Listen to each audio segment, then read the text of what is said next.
Hi hello everyone, అందరూ ఎలా ఉన్నారు? నేనైతే చాలా బాగున్నానండి. ఈరోజు మీకు వచ్చేసి ఎంతో టేస్టీ అండ్ ఫాస్ట్గా ప్రిపేర్ చేసుకునే రవ్వ కేసరిని ఎలా ప్రిపేర్ చేసుకోవాలో మీకు చూపిద్దాం అనుకుంటున్నాను. దానికోసం ముందుగా వచ్చేసేసి ఈ విధంగా బాండీ అయితే కనుక తీసుకోండి. అలాగే ఒక కప్పులో హాఫ్ కప్పు వరకు అయితే కనుక గీని తీసుకోండి. ఆ గీ అనేది పూర్తిగా మెల్ట్ అయిపోయే వరకు ఈ బౌల్లో వేసుకొని చక్కగా కరగపెట్టుకోవాలన్నమాట. ఈ విధంగా నెయ్యి అనేది మెల్ట్ అయిపోయిన తర్వాత మనం డ్రై ఫ్రూట్స్ని అయితే కనుక తీసుకోవాలి.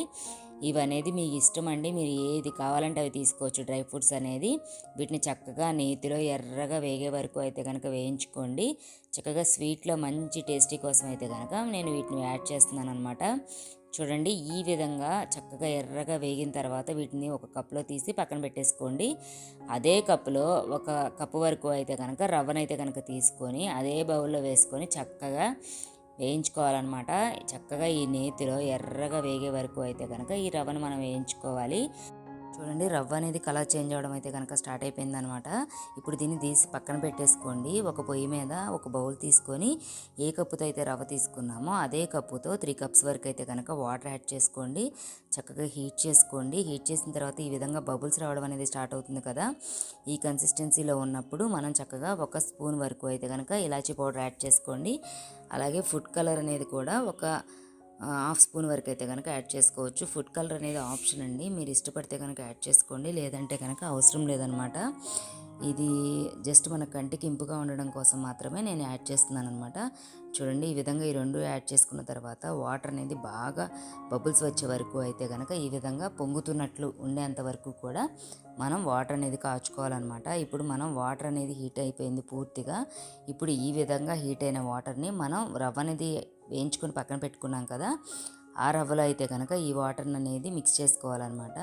మనం రవ్వను ముందుగానే వేయించి పెట్టుకున్నాం కాబట్టి మనకి ఎటువంటి బబుల్స్ కట్టడం అనేది ఉండదన్నమాట. చక్కగా వాటర్లో యాడ్ చేసేసుకున్న తర్వాత చక్కగా మనం గరిటతో ఈ విధంగా తిప్పుకుంటూ ఉండాలి. అడుగంటకుండా అయితే కనుక చూసుకోండి అనమాట. అంతకుమించి రవ్వ అనేది అడుగంటడం కానీ ఉండలు కట్టడం అనేది ఉండదనమాట. చూడండి, ఈ విధంగా తిప్పుతూ ఉండగా మనకి దగ్గర పడడం అనేది స్టార్ట్ అయిపోతుంది అనమాట.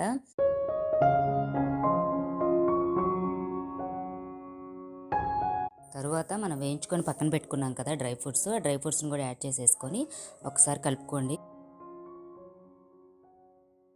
తర్వాత దీంట్లో 1 టేబుల్ స్పూన్ వరకు అయితే కనుక నేను గీ యాడ్ చేసుకుంటున్నాను. మరింత టేస్టీ కోసం అయితే కనుక దీన్ని యాడ్ చేశాను అనమాట.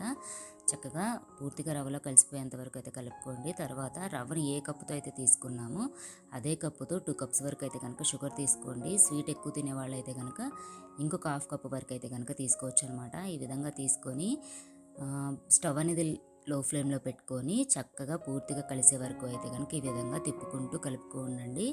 ఒక 1 to 2 మినిట్స్లోనే మన వేసిన చక్కెర అంతా కూడా కలిసిపోయి చక్కగా రవ్వతో మిక్స్ అయిపోయి చక్కగా ఈ విధంగా లూజ్గా అయితే కనుక తయారవుతుందన్నమాట. చూడండి, ఈ కన్సిస్టెన్సీలో అయితే కనుక రెడీ అవుతుంది. చక్కగా కలుపుకుంటూ అడుగంటకుండా అయితే కనుక తిప్పుకుంటూ ఉండండి. ఇది ఫ్రెండ్స్, మన రవ్వ కేసరి అనేది రెడీ అయిపోయిందనమాట. చూసారా ఎంత ఫాస్ట్గా ప్రిపేర్ చేసుకున్నామో.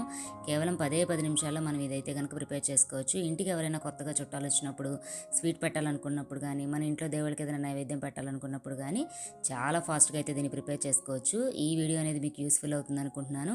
మన ఈ వీడియో కనుక మీకు నచ్చినట్టయితే కనుక మన వీడియోని లైక్ చేయండి, షేర్ చేయండి.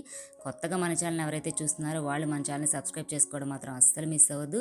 మీ ఫ్రెండ్స్తో మన వీడియోని అయితే కనుక షేర్ చేయండి. ఇంకా మరిన్ని వీడియోస్ కోసం stay tune smart Priya with ma'am.